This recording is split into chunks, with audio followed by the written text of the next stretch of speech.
Jérémie, chapitre 36. La 4e année du règne de Joachim, fils de Josias, sur Juda, cette parole fut adressée à Jérémie de la part de l'Éternel. Procure-toi un livre.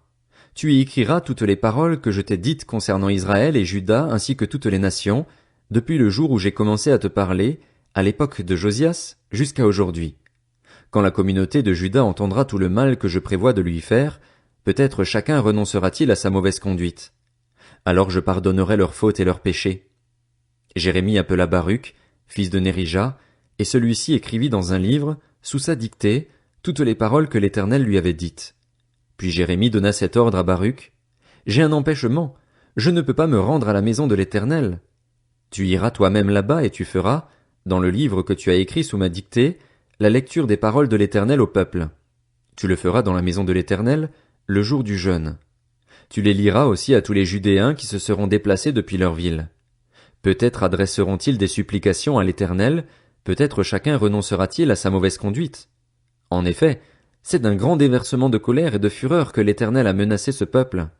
Baruch, fils de Nérija, se conforma à tout ce que lui avait ordonné le prophète Jérémie. Il fit dans le livre la lecture des paroles de l'Éternel, dans la maison de l'Éternel. Le 9e mois de la 5e année du règne de Joachim, fils de Josias, sur Juda, toute la population de Jérusalem et tous ceux qui devaient se déplacer depuis les villes de Juda jusqu'à Jérusalem furent convoqués pour jeûner devant l'Éternel. Alors Baruch lut, dans le livre, les paroles de Jérémie à tout le peuple.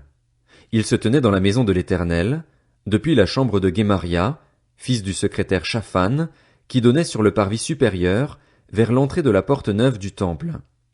Michée, fils de Guémaria et petit-fils de Shaphan, entendit toutes les paroles de l'Éternel contenues dans le livre.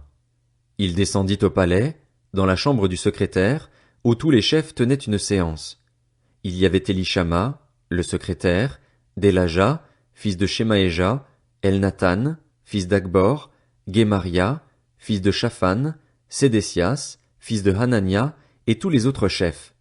Michée leur rapporta toutes les paroles qu'il avait entendues lorsque Baruch faisait la lecture du livre au peuple.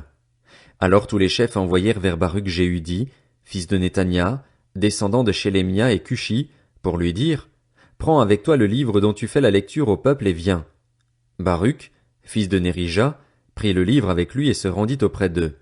Ils lui dirent, « Assieds-toi donc et lis-le-nous. » Et Baruch leur en fit la lecture. À l'écoute de toutes ces paroles, ils se regardèrent les uns les autres, terrifiés, et dirent à Baruch, « Nous devons absolument faire un rapport complet au roi. » Ils demandèrent encore à Baruch, « Raconte-nous donc comment tu as écrit toutes ces paroles. L'as-tu vraiment fait sous la dictée de Jérémie ?» Baruch leur répondit, « Il m'a lui-même dicté toutes ces paroles, et je les ai écrites dans ce livre avec de l'encre. » Les chefs dirent à Baruch, « Va te cacher, ainsi que Jérémie, et que personne ne sache où vous êtes. » Ils allèrent ensuite trouver le roi dans la cour, tout en laissant le livre dans la chambre d'Élishama, le secrétaire, et lui firent un rapport complet. Le roi envoya Jéhudi prendre le livre. Ce dernier alla le prendre dans la chambre d'Élishama, le secrétaire, et ce fut lui qui en fit la lecture au roi et à tous les chefs présents à ses côtés. Le roi était alors installé dans ses appartements d'hiver, puisque c'était le 9e mois, et un brasero était allumé devant lui. Lorsque Jéhudi avait fini de lire 3 ou 4 feuilles, le roi les découpait avec le couteau du secrétaire et les jetait dans le feu du brasero, et ce jusqu'à la fin du livre. À l'écoute de toutes ces paroles, le roi et tous ses serviteurs ne furent pas terrifiés et ne déchirèrent pas leurs habits. Elnathan, Délaja et Guémaria étaient même intervenus auprès du roi pour qu'il ne brûle pas le livre, mais il ne les avait pas écoutés.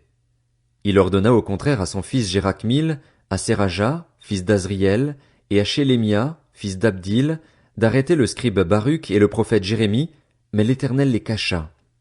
La parole de l'Éternel fut adressée à Jérémie après que le roi eut brûlé le livre contenant les paroles que Baruch avait écrites sous sa dictée.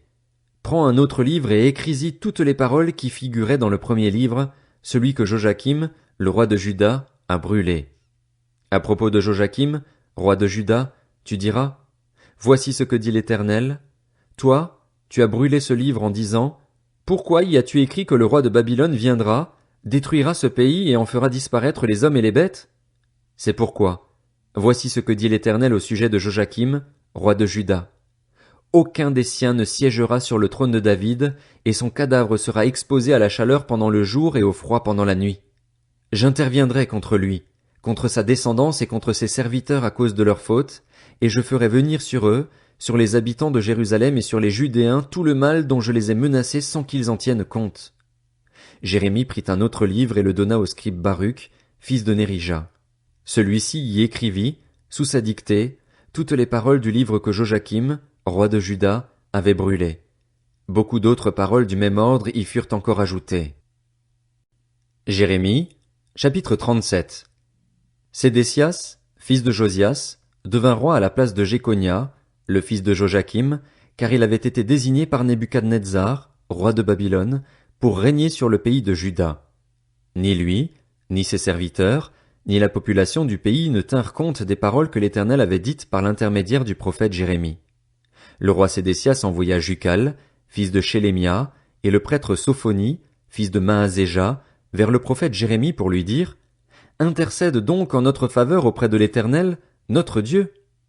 Or Jérémie circulait librement parmi le peuple, on ne l'avait pas encore mis en maison d'arrêt. L'armée du Pharaon était sortie d'Égypte et, à cette nouvelle, les Babyloniens qui faisaient le siège de Jérusalem en repartirent. Alors la parole de l'Éternel fut adressée au prophète Jérémie. Voici ce que dit l'Éternel, le Dieu d'Israël. Vous annoncerez au roi de Juda qui vous a envoyé vers moi pour me consulter: l'armée du Pharaon, qui était en marche pour vous porter secours, est en train de retourner dans son pays, en Égypte. Les Babyloniens vont revenir attaquer cette ville. Ils s'en empareront et y mettront le feu.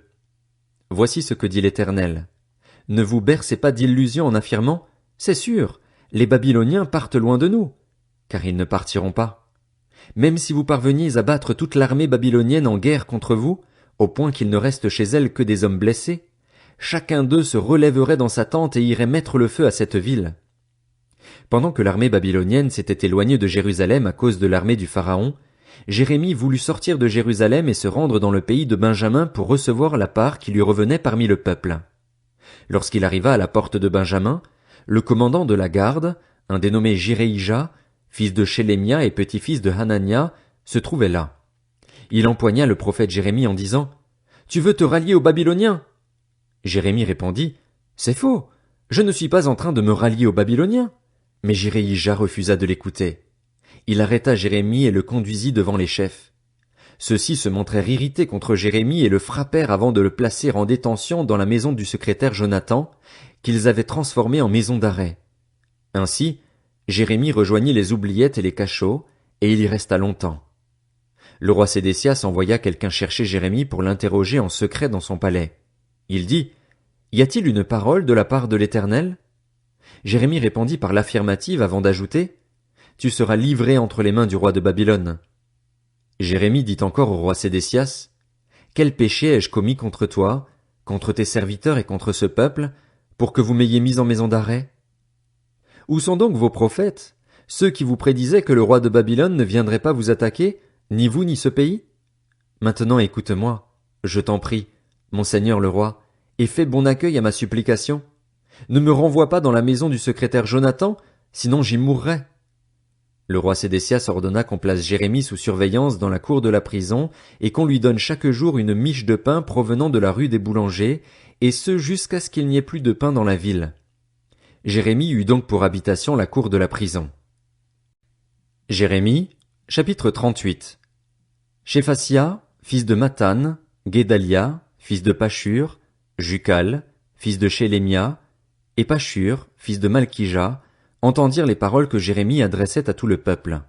Il disait: Voici ce que dit l'Éternel. Celui qui restera dans cette ville mourra par l'épée, par la famine ou par la peste, mais celui qui sortira pour se rendre aux Babyloniens aura la vie sauve. Sa vie sera sa seule part de butin, mais il vivra. Voici ce que dit l'Éternel. Il est certain que cette ville sera livrée à l'armée du roi de Babylone. Il s'en emparera. Les chefs dirent alors au roi: Cet homme doit être mis à mort, car il décourage les hommes de guerre restés dans cette ville et tout le peuple, en leur tenant de tels discours. Cet homme ne cherche pas le bien-être de ce peuple, mais uniquement son malheur. Le roi Sédécias répondit: Il est à votre disposition, puisque le roi est incapable de s'opposer à vous. Ils prirent Jérémie et le jetèrent dans la citerne de Malkija, un fils du roi, qui se trouvait dans la cour de la prison. Ils y descendirent Jérémie à l'aide de cordes. Il n'y avait pas d'eau dans cette citerne, mais il y avait de la boue, et Jérémie s'y enfonça. L'Éthiopien Ebed-Mélec, un eunuque attaché au palais, apprit qu'on avait mis Jérémie dans la citerne. Or, le roi siégeait à la porte de Benjamin. Ebed-Mélec sortit du palais et lui dit, « Mon seigneur le roi, ces hommes ont mal agi en traitant le prophète Jérémie de cette manière, en le jetant dans la citerne.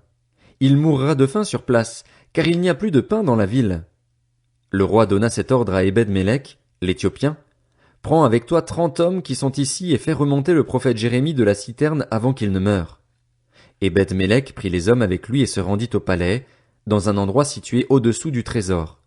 Là, il se munit de chiffons et de morceaux de tissu qu'il fit parvenir à l'aide de cordes à Jérémie, dans la citerne.